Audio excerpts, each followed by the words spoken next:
When you get out into the wilderness, the one thing people always ask, did you go by yourself?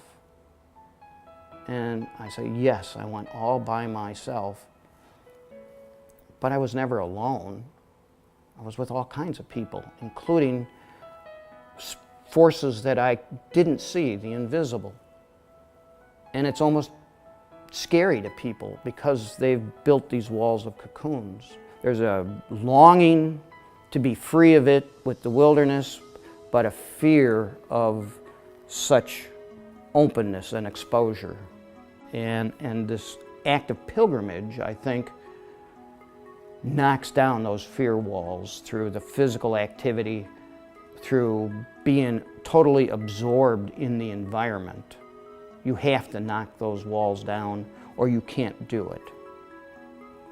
This hike affected me directly because I was a defeated person in a lot of ways when I started it. But completing it rehabilitated me, both physically, mentally, and emotionally, and spiritually. The whole spiritual life had become more of a routine than a fact for me. And this opened it up. This knocked it all down. I felt the connection for the first time in my whole life. I felt the connection. And I felt like there was something in my life. What has affected me is affected others around me that are getting these stories and hearing things in them that I don't hear, and telling me about the appreciation. My daughter has gained a respect that is incredible. This wouldn't have happened without other people helping me. I've learned to appreciate the help of so many other people.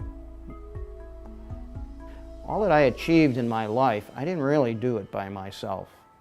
I had really gotten to this point where all my accolades are through my own hard work. My success in my job was because I did it. And that's not really true. I realize that's not true anymore. There was a symphony of greater forces, both here on earth and above, all working to bring to this point. And that's what I feel today. I don't think everything in my life is as a result of my own hard work. The original question, did you go by yourself? What's wrong with going by yourself? Why can't you do stuff by yourself and realize you're not alone because you're by yourself?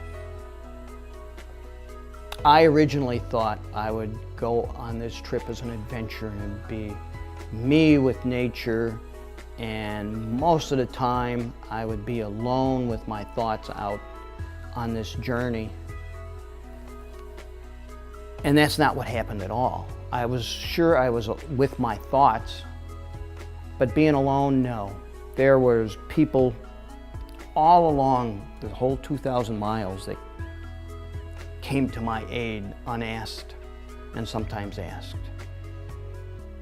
There were all of these stories that I picked up from people that built me up constantly.